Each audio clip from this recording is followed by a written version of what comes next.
Hello and welcome back to the Crazy Confidence Coach podcast, where you can probably see this episode is just a little different. Welcome to Behind the Curtains. So here we will dive into the behind the scenes of businesses and women who are doing big things in their lives, making changes, reimagining who they are.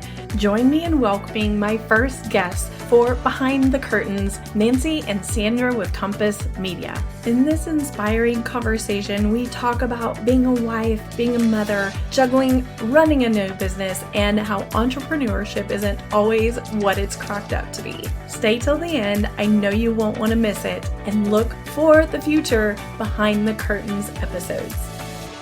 What we're doing today is that we are doing a series that is new for me. They are my first visitors for this, and it is a series about women in business, and it's called Behind the Curtain. The goal here is I have all of these clients that come to me and they have dreams about doing something, but they think it's too hard. Someone else has a magic wand. They see other women doing it and they think they, for some reason, can't do it. It is hard, yes, but it can be done and anyone can do it. Help people see behind the curtains that it's a little messier, maybe? Yeah, I agree. than what people think. And you don't have to have everything together before you start, right? Today, what we're going to do is we're going to talk to Sandra and Nancy about their start with Compass Media and a little bit about their company and a little bit about their journey. So welcome, Sandra and Nancy. Thank you. It's a pleasure to be here. We're very excited. Super excited.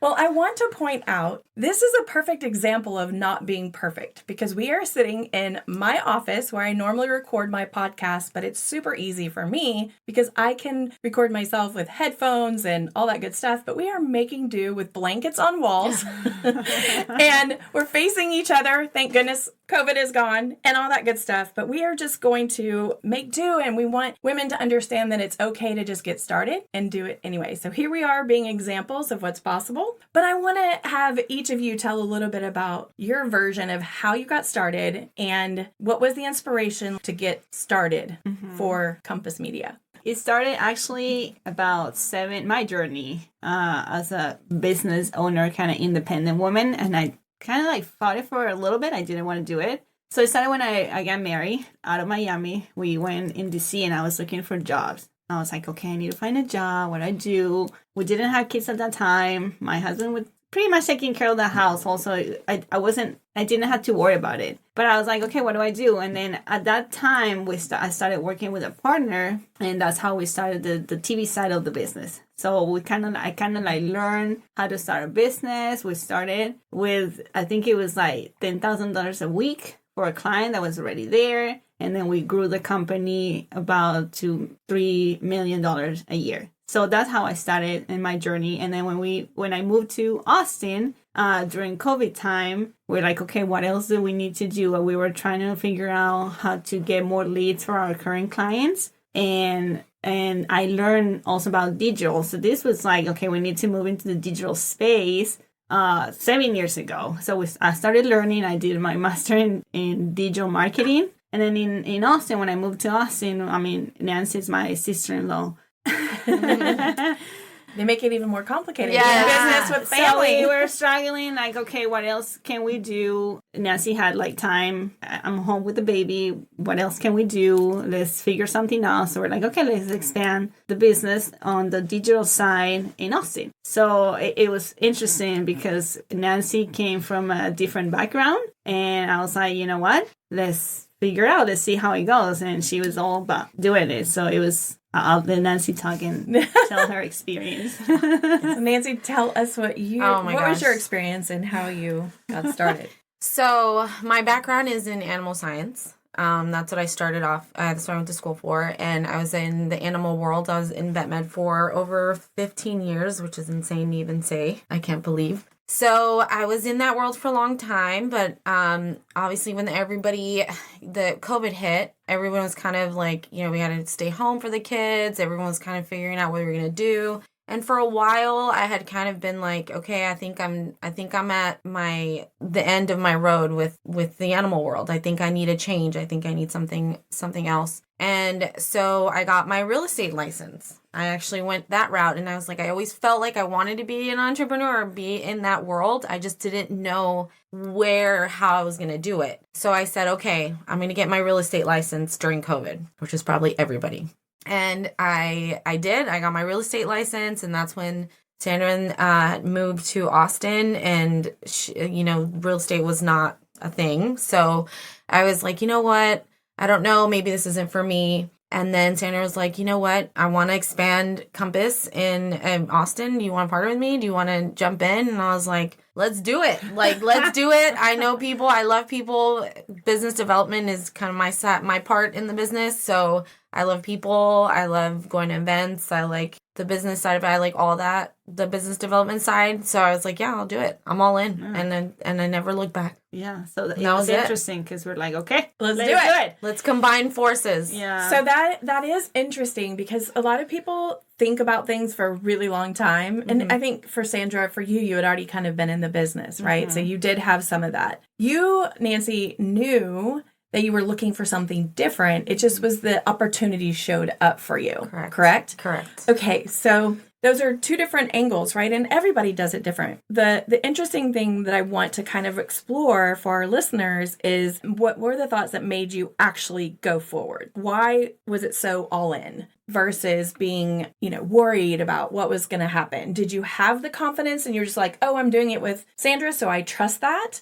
All of the above. So I always saw her and she was always just doing so well in the TV side. And that was like, she was so great at it. I think I was just like, I know it sounds cliche, but it was like a gut feeling. My instincts was like, this is it. Like, just jump in. And like, I knew that there was something there because Austin is growing and I knew that there's opportunities there. I just didn't know how we were going to do it. I just knew that we were going to be able to do something together. I just didn't know where it was going to take us, how long it was going to take us, or what it looked like. But that's literally what it was just a feeling. Yeah, it was just awesome. Like a feeling that I was like, it's there. I have to jump in. Like something was pushing me that way. I love that. And that was it.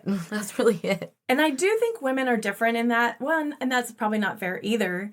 But I think women do tend to follow their gut feelings more than men do. You can say yes or no to this, but did you think because it was Sandra and you already knew her that you were more willing to do that? Yes. For sure? Yes, okay. That's all. That, and also we always had a really good relationship where she's very laid back. She's not like, we've never really had issues like having a relationship as, sister-in-laws. She's always been pretty chill and laid back, and I'm kind of the same way. So I was like, I don't think... You didn't foresee any challenges. I didn't. Hopefully not. But I don't. I don't see that. I know. But I don't see. I never felt it that way. I never felt that way. So I was like, I think we'll be all right. Yes, I love that. So, as a business owner, and let's talk a little bit about how long have you been in business? So Compass Media has been. I created that company 7 years ago, but in Austin it's been a little over a year, almost like 2 years. Yeah. Mm-hmm. So you're still really new in Austin. New in Austin. Yes. So what challenges have you faced from Austin forward that kind of were something you had to work through? You want to speak to that, Sandra? At the beginning when we started in Austin, it was like, where do we go? Like, what kind of meetings do we attend? So we were going to every single networking event, like every single day. Mm-hmm. Nancy was planning all the events. She's like, okay, we have a meeting tomorrow, and then we have a networking event the next day, and then we have work to do. So I was like, oh my God, like, how do I do this where I'm not taking time from my kids, but I'm able to support this new adventure? So that was the challenge that we had. Would you say, I'm gonna kind of go with that because I think some of my listeners who may be starting new businesses, you call them your baby business. Yeah. Oftentimes you do have to get out and go to all the networking things. Yes. I did the same thing. I'm 2.5 years-ish into business, and I was going to everything I could put my hands on. Mm-hmm. Do you think that is a good thing to start doing just to see where you fit? Or do you think you need to be more strategic and only go to a few? The thing is, like, you can be strategic if you don't really know what's out there. Yeah. So you had to know first, Yeah. and then you be strategic about it. Yes. So that's how we kind of like plan it out. So we're like, okay, let's hit every networking event. And then we'll figure out this is something that is it working for us? Is giving what we need, or we need to find something else? Right. So that's how we kind of start going to all these events and slowly but surely kind of be more strategic about it. Like, okay, where do we go? What meetings do we attend? How many meetings a week? So we can also take care of our clients. So I wanted to touch on the networking thing because that was my experience too. I had to finally back up and go, I have to have time for clients. Going to networking all day, every day, and setting up one-on-ones from those networking meetings. It was pretty exhausting that first year. It's time-consuming. So I want to acknowledge, one, that it isn't, everyone kind of goes through that. So if you're a new business owner, we've been there, and it's okay. It gets better. Because now I feel like from the conversations we've had, you have kind of found your niche with your networking groups. I have the same with mine. But I want to go back to something you said, and that was balancing it with your children. So one thing that oh my gosh, that's a whole nother episode. for real, but also very relevant to all the women out there that want to start a business. And I want to kind of touch to that, but I want to spend a few minutes on that because women especially, there are some men out there that they're the person who's at home. But if you're the person who's in charge of the kids, which primarily is woman, they have that extra thing that they have to consider. How that is navigated as in being a new entrepreneur, starting off something completely new and balancing mom act with business act? Yeah, no, it was a mess in the beginning. It was like, how am I going to do this? Like, we have my mom, so she has been a huge help, but we were at some point literally like dropping the baby off with her, or her getting dropped off at my house, and then we were going to meetings, and then we were dropping off the babies together, and then it was like we were just throwing her to her house, my house. I mean, it was literally a juggling act. It was, and it still is, and that's with the two other boys being in school. I always say that Sandra and I always notice that at all the events that we go to, or the the owners that are women, they have older children that are starting off. It's very rare that you see women that have really small children because it's really hard. It's not easy unless you have an endless amount of money to put them in daycare all day long. And then on top of that, you're starting a business, which is not making money at first. So then you're just, you're hoping and relying on your significant other. So it's like a whole thing. We had my mom to help us really in the beginning, which is, she's still helping us. Yeah, I noticed that it was women with older children, and they were able to go to the events and go be out, or even leave their kids alone at home, which is huge. Like that is a huge. I think it's illegal to leave your kids under 13 on your own, which I would never do. But I'm saying I'm sure people do, but you can't do that. So they have that luxury, and they have the luxury to go to events at night and whenever. I don't have children, so that is I don't. It's not lost on me that I have a luxury with starting the business. There are some things that we're able to cut back financially. We don't have that extra expense of having children. Yeah. My husband is always, go. If you need to go to an event, go. He doesn't care that the kids are running around and need to be fed and put to bed. And that's a whole nother episode. The husband supporting your entrepreneur journey. That's a whole other one. Yes. It's very important to even touch that some people, not all people, have supportive significant others, or not everyone has a significant other, right? Yeah. So there's that part too. I have a roof over my head whether I fail or I don't. Yeah. My husband pays that bill. Yes. Yeah. And so I think there's just so many things to consider when you are a female going into business and trying to make it work. The elements of being a mom and an entrepreneur, all of the things change it up. And there's a lot of varieties. There's also women that I know that I've coached that are maybe fighting an illness, or I had a client that had fibromyalgia. So from one day to the next, she didn't know if she could feel good enough to go be out in the world. Yeah. So everybody faces challenges. what would you say to someone if you were sitting across from them and they were considering starting a business? Would you say, wait till your kids are ready, or would you say, go for it? No, it's a go for it. Go for it. Yeah, just do it. The thing is, like, you will eventually, everything will start getting better, and then you will get, this is what we always talk about. It's like, imagine if we're be able to do what we do right now with kids at home. Yeah. Imagine if we didn't have the kids. So we can go like even 150% and do a lot more. But we're doing good, and we have she has 3 kids, and I have 2. I mean, there's they 5 go to between school, us, so it's though. fine. Yeah, it's 5 kids between all of them. Yeah. But you will figure out. And then another thing is like, okay, once you start making some money for your business, then invest that money into childcare. Because if you are free to if you have more time on your hands, you can still do a lot more. So just do it. Just don't think about it too much.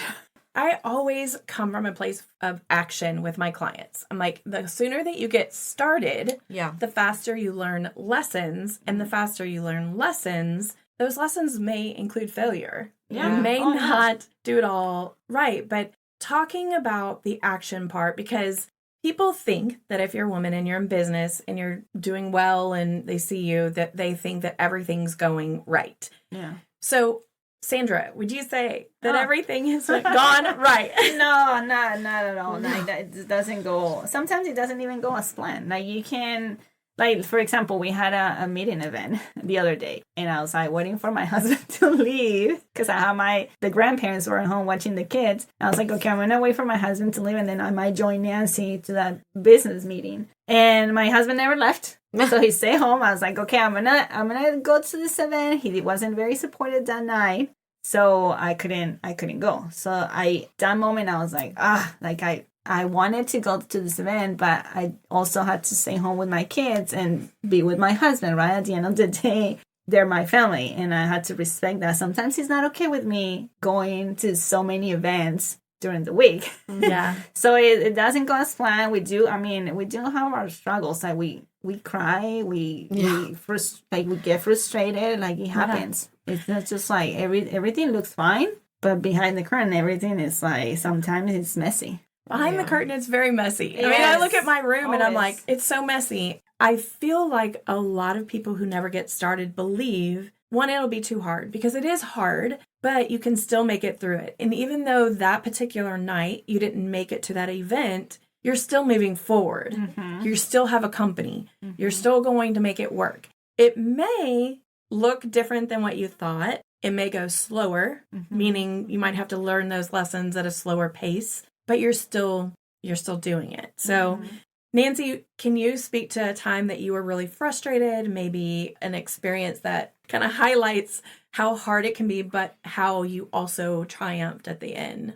In the beginning, I did have Luna. I think she was still nursing. So she was explain to the listeners who Luna is. Oh, Luna, my daughter. Sorry. She's 2. Well, she'll be 3 next month. At the time, she was she's about 1, but I was still nursing her. And so she was very attached to me. And so I could only leave her for like a certain amount of hours. And it was just like a whole thing. And it was really hard. I remember having to take calls in like the closet and having to like run away from her because she was crying in one room. And I'm like just trying to juggle this little baby and then also trying to grow this business that I also wasn't even like, I wasn't in marketing for 20 years. You know what I mean? So for me, I knew business development. I knew how to talk to people and I knew what I needed to do, but I didn't know how to manage the baby and do that, and who am I supposed to be calling, who am I not supposed to. It was just like, it was really, really, really hard managing that part, and the baby at home and trying to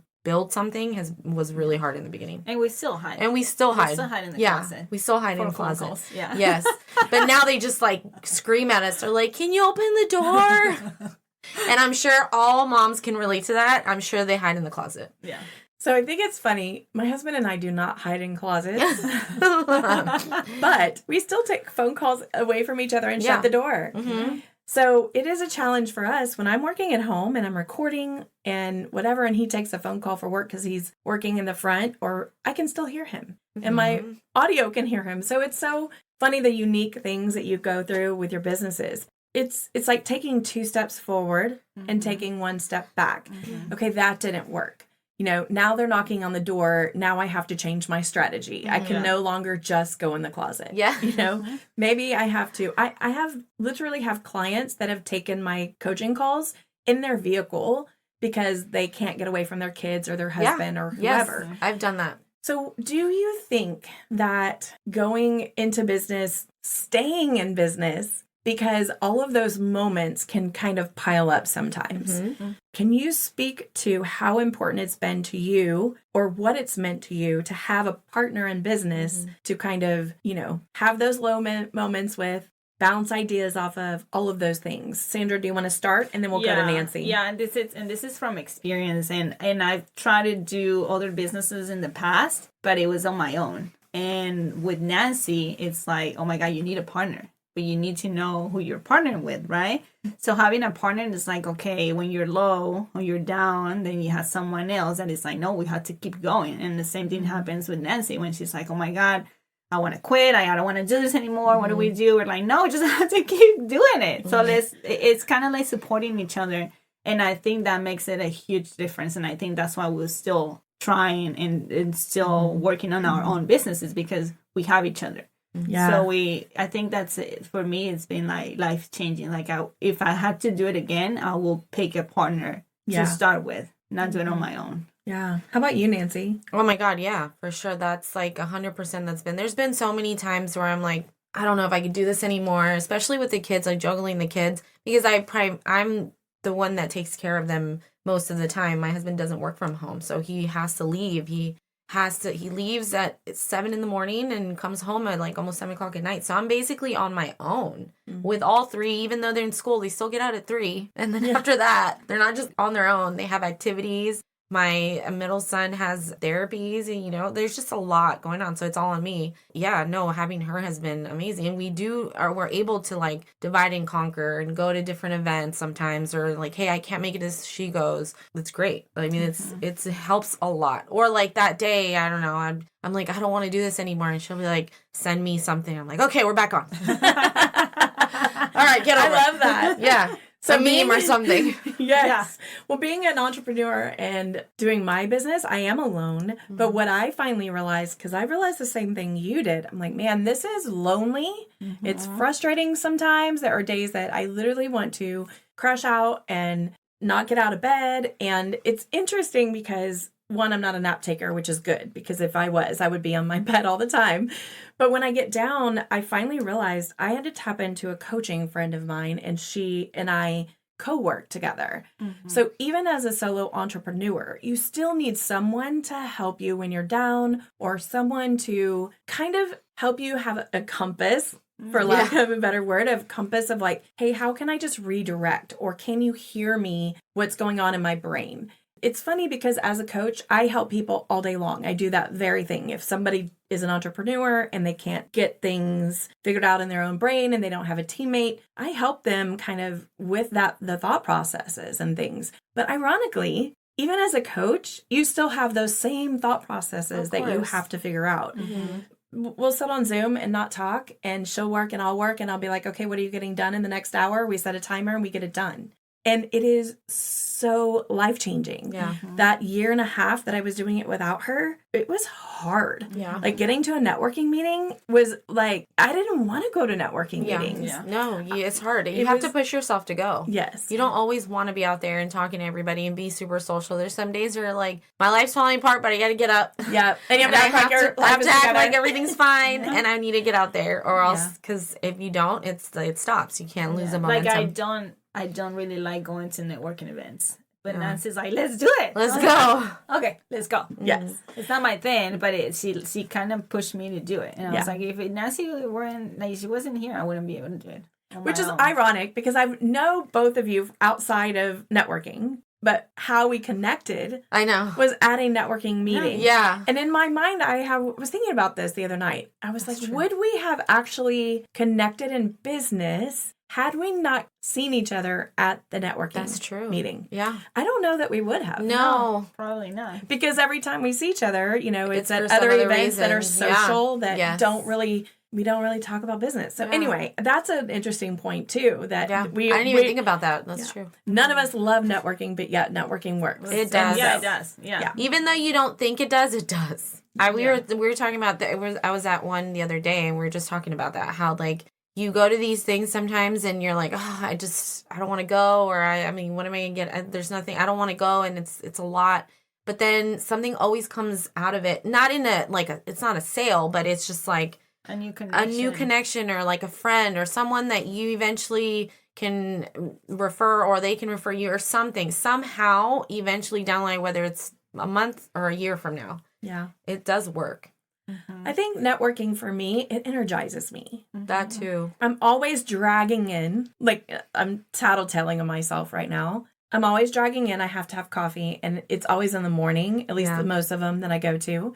And I'm just like, ugh, I don't talk for the first 3 hours of the day. And so people would not believe that about me, but it's true.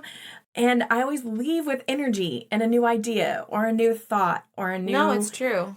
Something. Or meeting a new business owner of a business that I never considered. Yes. Something like that. So to me, networking, what I've tried to do is to stop looking at networking as a sale opportunity. Yes. And I think that has to be, or could be, one of the most important things someone can do for themselves. Yeah. When you go to networking only to make a sale, you are going to be very disappointed. Yes, correct. If you go looking for connection, which I think is probably what everybody's looking for anyway. Yeah.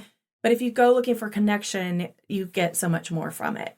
But there is something to be said for certain networking groups will work for you and certain groups won't. So one thing that I think is important is finding a group that also has something that you are connected to somehow, or that you have interest in somehow. And I know that can be hard if it's just a generic networking group, but I've told clients, go to the knitting group and be with a knitting group and make connections there if that's what you like to do, and go all in and let them know who you are. People do business with people they like, know, and trust. Yes, correct. So if that is what you love to do, and you'll do it with some joy and you'll be happy, go there. If it's, you like, I don't know, well, even with kids, if you have a group where you network, where you go play with the kids, connecting with the moms instead of sitting in front of your phone. Yeah. Something like that is also a good way to connect. Let's we're going to redirect a little, and we're going to talk about confidence, because as a confidence coach, when I talk to people, they always think they have to have it all together. No.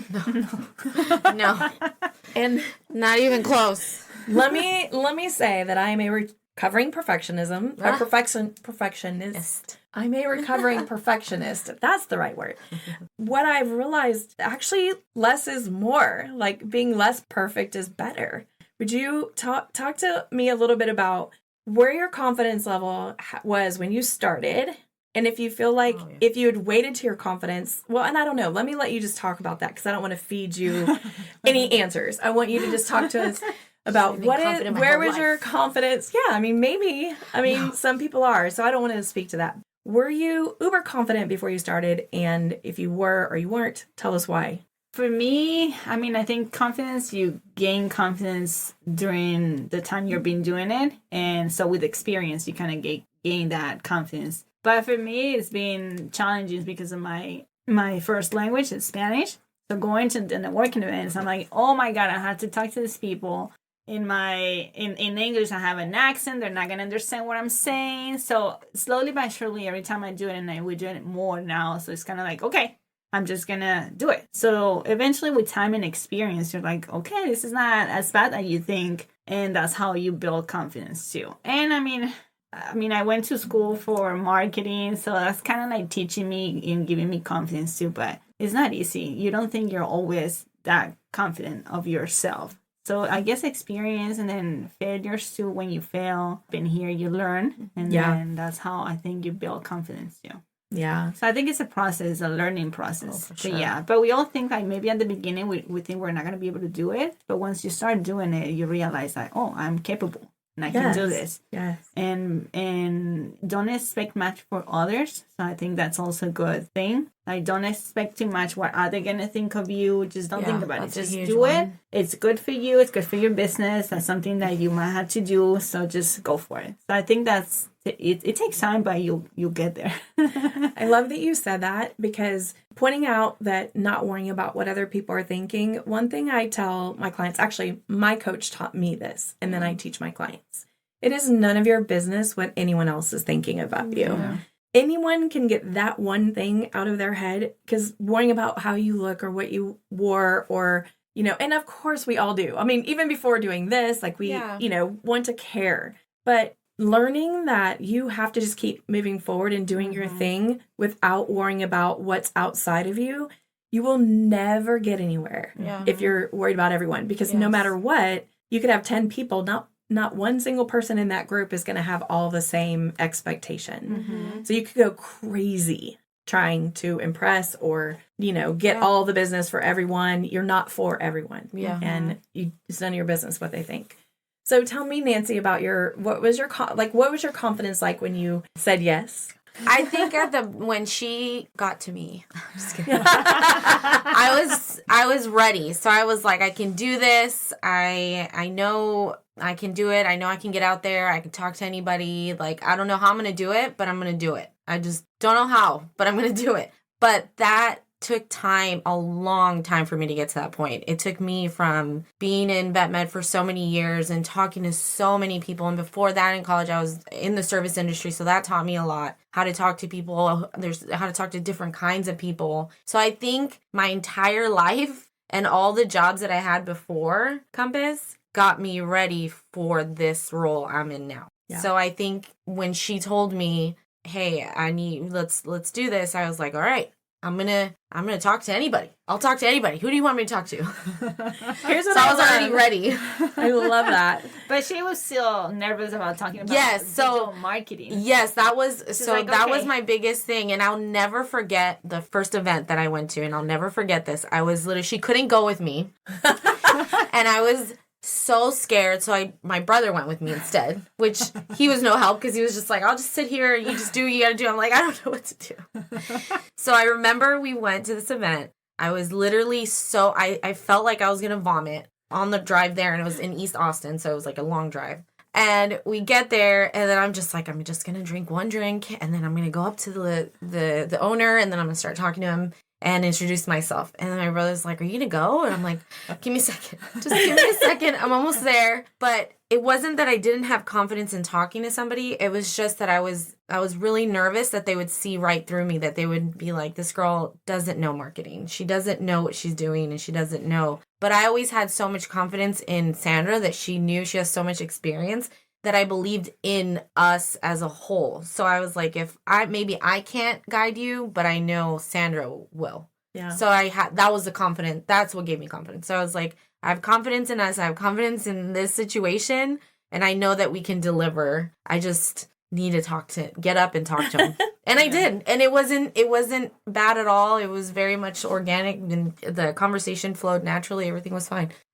For the first 6 months, I was like really nervous, but I would get up there anyway. And now I'm like, it's fine. I got it. I love that there's so much packed in that little bit that you just said. I've known this forever, and I think people know this inherently, but I think it is a beautiful visual. If you think when you're driving your car at night and you have your headlights on, you can't see beyond your headlights, right? Mm-hmm. But you still get to your destination. Yeah. You just see the little bit before you. And that's exactly what you just described. Yeah. Like, I didn't know I was going to, what I was going to do or how I was going to do it, but I just got in the car and put it in drive. Yeah.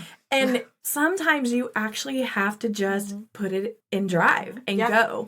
And I love the fact that even though you had some reservation about what you're going to say or what you're going to do, which could be perceived as not being confident, you tapped into confidence in your mission, the person that you were working with, and delivering on something by figuring it out regardless. Yeah. And that is amazing. I think for people like me, for so many years, I was wanting to have it all figured out before I started. And what I love, my big passion is teaching women, just get started. Yeah. And it doesn't have to be a business. It can be anything. It could be I don't know, it can just be anything you want to do, but sometimes we wait for it being perfect. And I love that you're like, it wasn't perfect. No, it wasn't. But no. I had a little drink.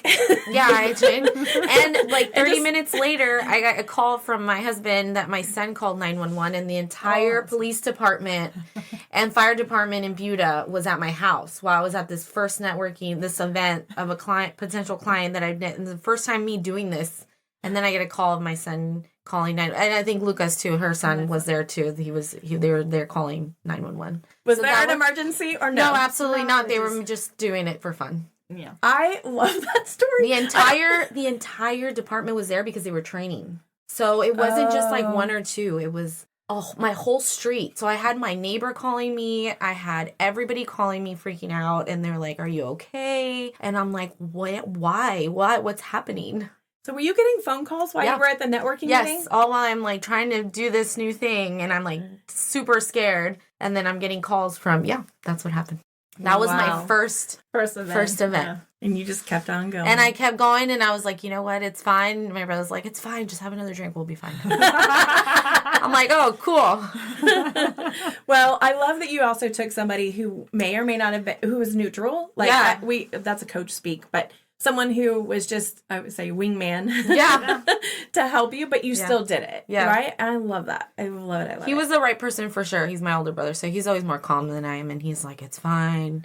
You'll be all right. And he's just like, okay, I'm here. But it's funny because when we started, they didn't have confidence. They didn't. That's true. Yeah. Were they telling you not to do it? No. I remember he specifically was like, it's a lot harder than you think to talk to people and to get them to, work with you and to get a business going like that. Business development is really hard. And I'm like, no, I'm going to do it. And that's, a lot of people tell you that. Oh, why are you going to do it? It's so hard. Yeah. You think it's going to be easy, but it's not. They're like, it's going to take you a long time. It wasn't until like 6 months ago that they're like, you know what? Oh, wow, this is working. You guys, we're proud of you guys. And we're like, what do you mean? Like, you were disappointed from the beginning. They're like, well, we didn't really think it was going to work out. Well, okay, so I want to really touch on this because something that is a phenomenon in a lot of experiences with starting businesses or making a shift in your life and doing something different, the people around you, they see you as who you are or who you were. Correct. So one thing that I would love to talk to kind of expand on this conversation, because a lot of people I coach are like, well, my husband isn't supporting me, or my best friend doesn't think I should do it, or people think I'm crazy, or, whatever. But one thing I want to offer is that I think you just said it took them 6 months ago, which is a year and a half in, right? Yeah. So it took a year and a half for your family and your friends to get on board with what you were doing. And I think that that's something that people have to hear, women especially. Look, you've been doing what you've been doing for your family. You've been doing what you've been doing with your husband, with your brothers, your sisters, your mom, your dad. They see you as who you have been up to today. Who you will be after you make a decision to move forward to something greater, entrepreneurship. Maybe you decide to, even if it's just making cards for Etsy, whatever you're deciding to do, when you're taking a risk, people are going to hold you back. And then the second thing I want to point out about that is it's usually not as much about you and how they see you as it is about what it challenges them. Because wait a second, what does that mean if my sister is off working for a media company and doing this successful business? What does it mean if I'm not home or Sandra's not home and my kids are here? It's like your husband, it challenges what your husband can do with his life. It challenges what your children can do. It challenges all of these things. And the thing that is so important to remember is if you have it in your gut and you want to do something, if you don't do that, what is the cost to you for not doing that? Because no one else cares. At least not in the beginning. No. Now, when you go off and you start making your $1 million, right? And they get to benefit.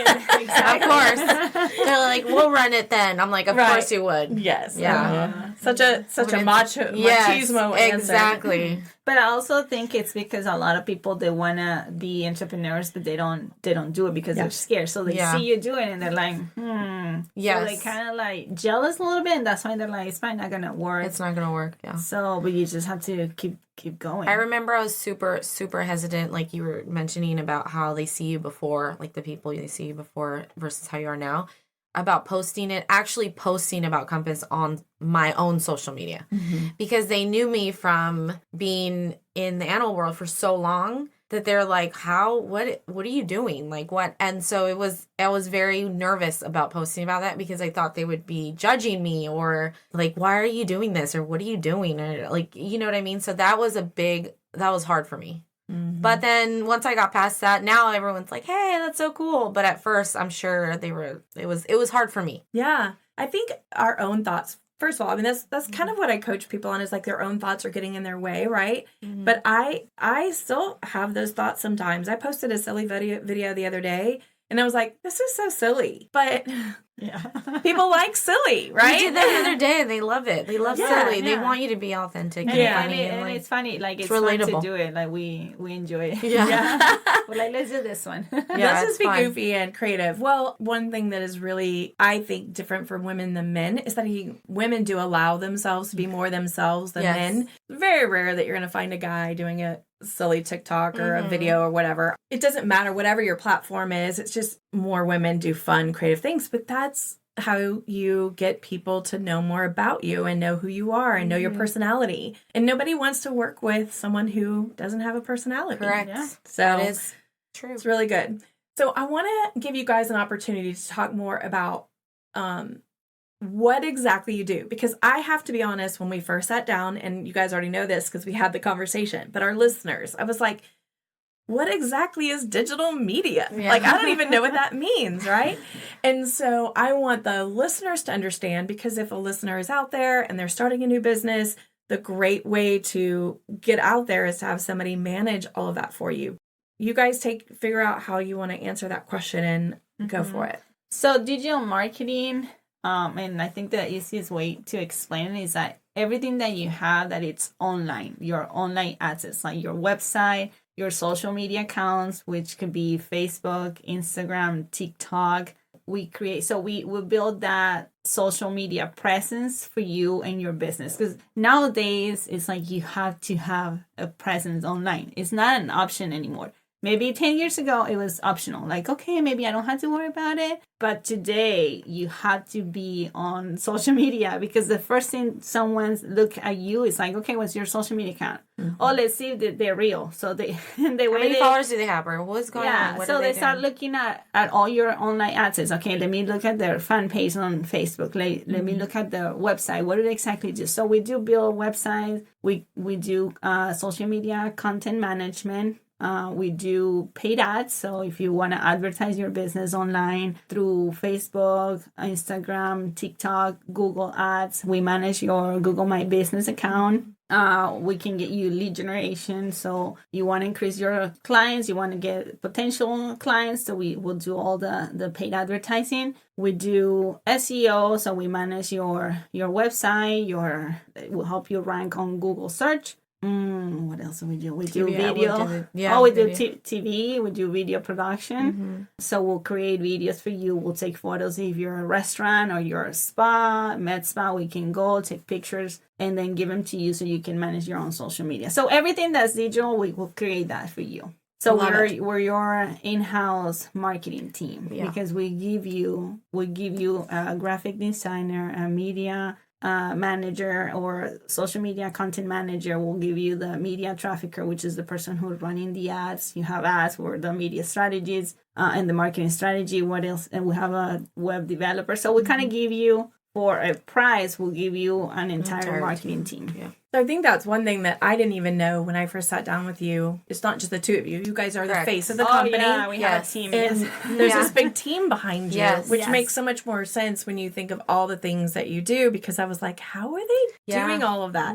But it made much more sense to me when I realized you have a team that helps you do all of it. Yes. Yeah. for sure, I'll link in the notes how people can reach you, your social media, how to get on social media. I love watching all the fun videos. It's encouraging. I'm just older, so I'm in my 50s. And so if you think about, there was somebody that posted the other day that said, imagine that we're the generation before cell phones, before social media, before email, before Google. I was before all of that. So I'm having to learn all of these things.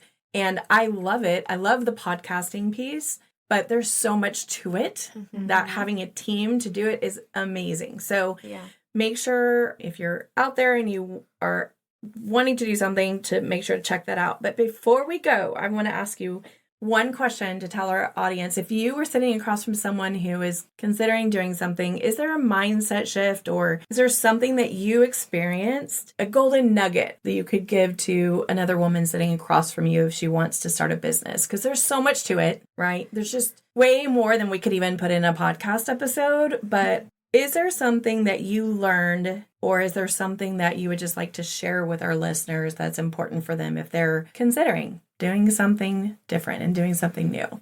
I mean, I will always encourage people to just go with what they want to do. I think your life is short, but also long, to not do what you want to do in life. So I think that's important, and just go for it. You're probably going to fail because it happens. Like, it's not going to be, you're probably not going to learn. I mean, you're going to learn, but you're not going to get it right the first time. Yeah. But the more you do it, the more you try, the better you get at doing it. So just keep going. Failure, it's a good thing to experience. You need that in your life. So also it kind of brings you down, because sometimes we think that we can do it all, and it's just a good mindset to think about it. But when you hit the wall, you're like, oh my God, what happened? So look back, start again. Don't get discouraged because of that failure or because of what happened. Just keep doing what you want to do. And I think I read this before. I don't remember who wrote this, but they said people rather work for a company, for someone else for 10 years, but not take the time to do it for themselves in the next 3 years. Because it's going to take longer. But you commit to yourself. That's you're doing it instead of doing it for somebody else. I love that. It's so easy. Well, it's hard, right, to work for someone else, but it's also easier in a lot of ways because there's so much more to running your own business. Yes. But what you learn and how you grow doing that is, there's nothing like it. No, there's nothing like it. So how about you, Nancy? I think, and like I did what I said earlier, just going off of your gut, like really go with what you feel, which direction you want to go, and do what you want, what you love, what you really feel you're passionate about. Because I think if you're passionate about what you're doing and what you're starting, it'll work. Mm-hmm. Because I think if you're just in it for like, okay, I'm going to make money and I think this is okay, I'm just going to go for it. No, you have to truly, truly, truly like think, okay, this is what I feel like my life is going. This is what I'm passionate about. I really think that this is going to be something amazing. And you have to believe it. Like, if you don't believe it, it's not going to work. Yeah. And show up every single day. Yes. Don't there's no time off. There's just show up. Even if it's just a post or a meme or whatever, something, just show up every single day. So I'm going to add something to that. Show up every single day, but don't think you have to be perfect. Yeah. Yes, 100%. So I think that is the thing that my first year, I got super stuck on being, it has to be right. Yeah. Or it has to be not even perfect. I don't even think that's a word, but it had to be all this and it had to be the right way. Mm-hmm. But what I've learned is that when you take action and you learn from it, that is way better than not taking action or whatever. Yeah. And some days I just show up and do a couple things in the day, and that's all I can muster for that day, and I'll go do some learning. I'm a little bit addicted to learning. This is a weird thing, and I'm going to end this, and I'm going to give you guys opportunity to tell everybody where they can find you. Have you seen the movie Transformers? Yeah. The original. Wait, which one? The original. Okay, yeah. So when they have the first little fight when he was on the bike and they end up in that industrial place and he doesn't know the girl very well. It's Megan Fox. Then Bumblebee transforms back into the car and he opens the door and they're kind of climbing the hill and he says, I think he wants us to get in the car. Mm-hmm. And she says, and go where? Yeah. And he says, I don't know. Yeah. But in 50 years from now, don't you want to say that you had the guts to get into the car? Yes. I'm like, that's what I think about every day. I'm like, get in the car and just go. Who knows where it's going to take you? But if you never say yes, if you think about you had never said yes to Sandra, where would you be? No, it's 1,000%. That's what happened with us. And I remember thinking, I'm like, you know what? If this fails, it is what it is. I know I took the chance and I took the opportunity and it is what it is. And now we're still here. But we're not going to fail. No, we're not. No, you're not. No. And here's the deal. Failing is actually a word, right? Yeah. So if you, very let's just, subjective, it's like who's to say that it's a failure if you stop doing it? Or who's to say what the failure is? Because you're learning all the way. So it's not failing. It's all about your definition of failure. Yeah. Right. And when people internalize their failure and they allow that to break them down, that's where it really hurts, right? It's also why I have a coaching job, because that's, I work with people around that. But it is important to understand failure is just part of the process. The only way you truly fail is if you stop and you don't ever get up. And that doesn't mean stopping a business. You can stop a business and still not have failed. Yeah. But it's when you decide you're giving up on everything. So where can people find you if they want to find you? So they can find us on social media, Instagram. It's Compass Media Digital. So you can follow us, and if you need to reach out, you can message us. We'll answer. So social media. Yeah. Facebook, Instagram. We're there everywhere. We're all over. Love it. Yes. We'll end on one little thing, and this is I'm doing this whole series on what's behind the curtain. Confidence in business. A lot of people think it is this linear line, right? Like confidence is, you can build confidence, you can lose confidence, you can borrow confidence. Like you borrowed Sandra's confidence that day on your first visit. There are so many things that are so important to know about confidence. What if you had to say confidence is one thing? What would you say it is? I'm not saying that's the only one thing to have, but what could you say confidence is? Strength. Okay. Yeah. I like it. Courage. Courage Yeah. and strength. Yeah. So doing it anyway. Yeah. Yeah. Do it in any way. Just go for it. I love it. Yeah. Well, thank you guys so much for joining me today. I know this is your first podcast episode, but I have a little sneaky feeling that one day you guys are going to be in podcasting. I think so. But Hopefully. it's fun. It's You super never fun. know. Yeah. You never know. You never know which way it's going to go. Yeah. Y'all check out Sandra and Nancy and Compass Media, and we'll see you soon. Have a great day. Bye. Thank you, Bye. Heather. Bye. Hey, I want to thank you for listening in to the Crazy Confidence Coach podcast. I really hope you learned something valuable today. Can you do me the biggest favor? Right now, could you share the show with 3 people you know that might enjoy listening in? If you haven't already, I would greatly appreciate it if you took the time to leave a rating or review. This helps people just like you find the podcast so they can also get great fun tips about confidence. Then don't forget, come back each week and we will keep giving out little tips for how to increase your confidence, how to ditch that self-doubt and stop your negative thought patterns so you can get back to your crazy confident self and pursue your biggest dreams fearlessly. See you next week. Love you big.